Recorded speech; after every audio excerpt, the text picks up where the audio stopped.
Sir जैसे कि अफजल गुरु का मुद्दा उछाला है उमर अब्दुल्ला ने, लेकिन उसको फांसी पर किसने लटकाया था? किसकी सरकार थी? 9 फरवरी 2013 को तो यूपीए की सरकार ही थी ना केंद्र में, और अब उसी कांग्रेस के साथ जम्मू कश्मीर में मिलकर चुनाव भी लड़ रहे हैं। तो पहले क्लियर ही कर ले उनको कि अगर नाराजगी है उनको अफजल गुरु की फांसी को लेकर कांग्रेस के साथ, तो फिर गठबंधन क्यों कर रहे हैं आप? ये बिल्कुल, ये मतलब अंग्रेजी में एक लफ्ज है, hunting with the hare and hunting with the hound and killing with the hare, ऐसा कुछ है। मतलब आप इनके साथ चल भी रहे और इनको अपोज भी कर रहे हो।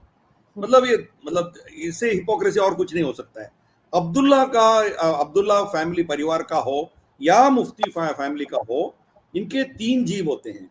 एक कश्मीर में बोलते हैं, दूसरा जम्मू में बोलते हैं, तीसरा दिल्ली में।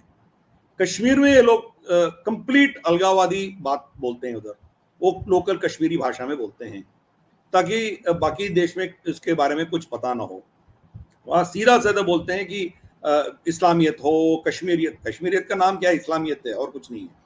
तो वो चीज़ हो, या इनके पाकिस्तानी जो प्रेम हो, ये सब कश्मीर में बोलते हैं लोग। जब जम्मू आते हैं, फिर आर्टिकल 370, हम अलग है, हम दोनों रीजन जो है हमें अलग दर्जा दी गई है, इसको हम खोएंगे, ये वो फलान ढिमकान।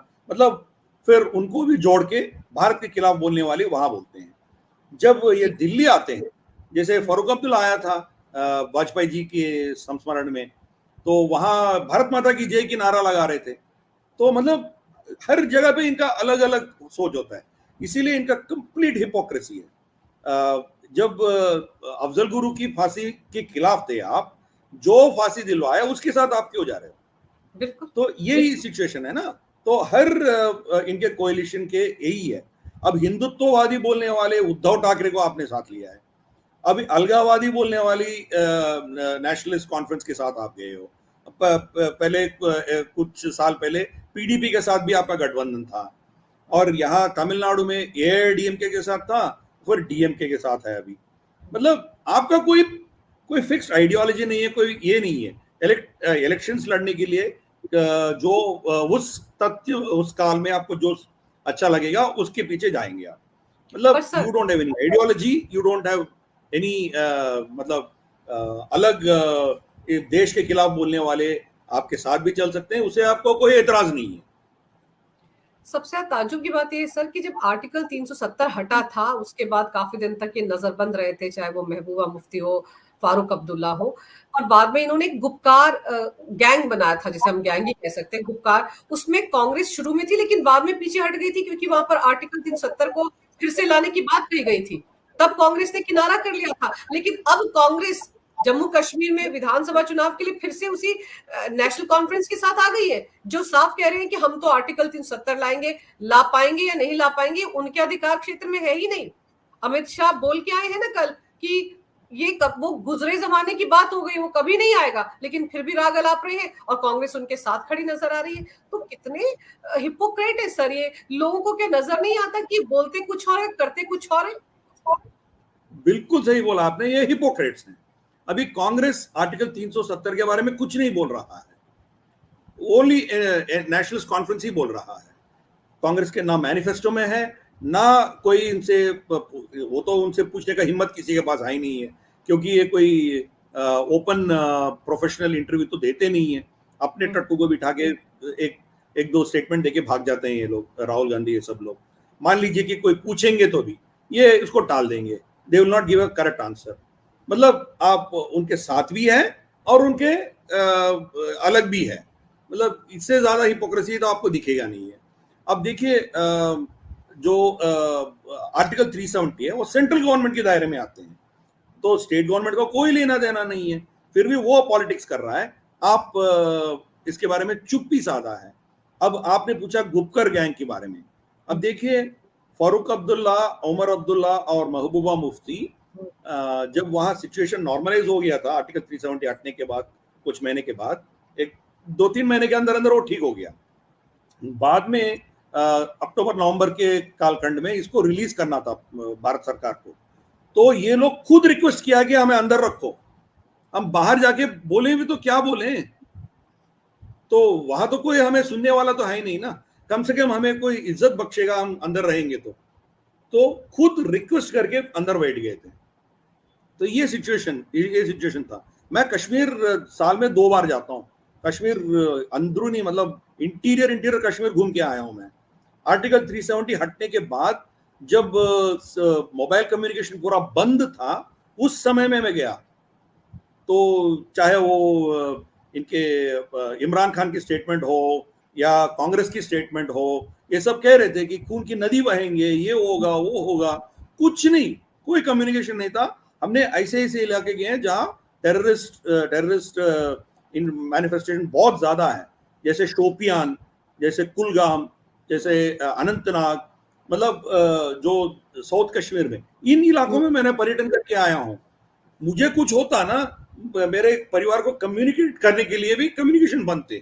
उस समय में गया था, वहां इतना शांति था, मगर फिर भी इन लोगों को सॉरी इन लोगों को कुछ ना कुछ दिखा के वो नैरेटिव, पुरानी नैरेटिव आगे लेके जाने का कोशिश है।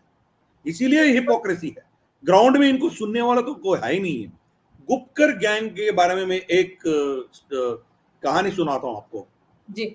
जिस दिन महबूबा मुफ्ती को अरेस्ट करने जा रहे थे सरकार, मतलब जो आर्टिकल 370 के संशोधन करने के एक दिन पहले इनको अरेस्ट किया था, उस दिन उनका ट्वीट था कि आप आर्टिकल 370 के साथ कुछ छेड़खानी करेंगे तो भारत की झंडा को खाने वाला कोई काटेगा। कंधा देने वाला यहां कोई नहीं रहेगा। वो उनका ट्वीट था।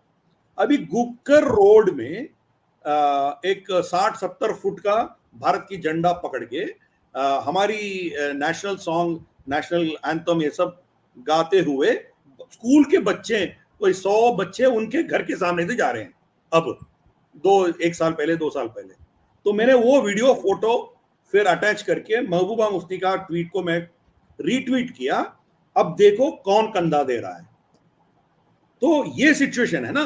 इनका ये सोच था कि आर्टिकल 370 एक हमारे लिए एक बहुत बड़ा मुद्दा होगा, हम भारत के खिलाफ कुछ कर सकते हैं।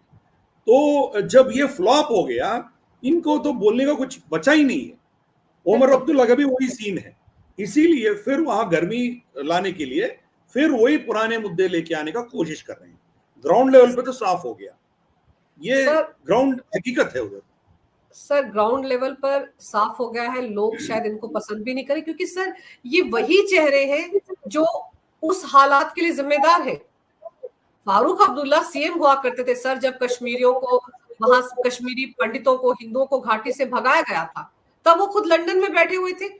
उमर अब्दुल्ला, फारूक अब्दुल्ला, महबूबा मुफ्ती, वही चेहरे जिनको वहां के लोग देखना ही नहीं चाहते। अगर ये चेहरे फिर से वहां सत्ता में आ गए सर, तब ये जिस तरह की बातें कर रहे हैं, राहुल गांधी जाकर क्या कहते हैं कि बाहरी लोग आपका पैसा लेकर जा रहे हैं, आपके संसाधनों पर बाहरी लोगों को का हक है। ये किस तरह की स्टेटमेंट है? क्या ये सारे के सारे कश्मीर को 90 वाले दशक में ले जाना चाहते हैं इस तरह की बातें करके? बिल्कुल, इसका 60-70 साल से इनका जो नैरेटिव चला, वही 2 ही मुद्दे पे चला, एक इस्लामियत, दूसरा अलगाववाद। तो ये 2 ही चीज इनको आज तक सत्ता में बिठाया। दोनों परिवार के बीच में सत्ता बदलती रही, तो इसीलिए दोनों मिल गए गुपकार गैंग में, जैसे आपने कहा। तो ये जो 2 मुद्दे हैं ना, उसको छोड़ने के लिए तैयार नहीं है। ये उनके लिए आखिरी लड़ाई है। इस लड़ाई में मान लीजिए कि वो शिकस्त खाएंगे, तो ये मुद्दा फिर दोबारा उठाने का इनके पास कोई बचेगा नहीं। इसीलिए वो आखिरी लड़ाई लड़ रहे हैं, यही मैं कह रहा हूं। इसीलिए वो पुराने मुद्दे फिर दोबारा आगे लेके आ रहे हैं। ऑलरेडी ये फेल हो चुका है। जनरल इलेक्शन में देखिए, वो इंजीनियर राशिद इसको हरा दिया।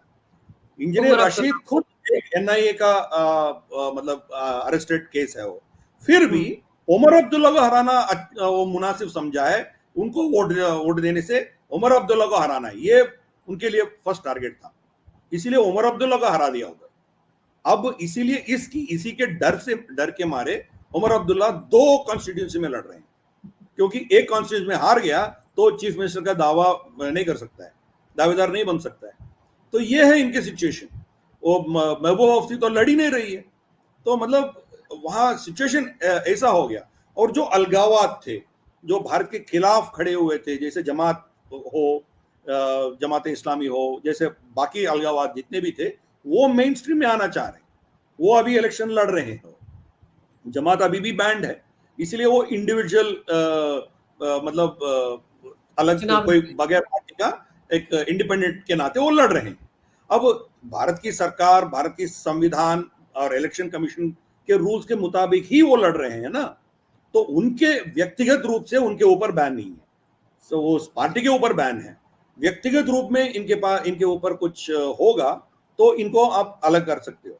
जब तक कोई कोर्ट इनके ऊपर जजमेंट नहीं देती है तब तक ये लड़ सकते हैं।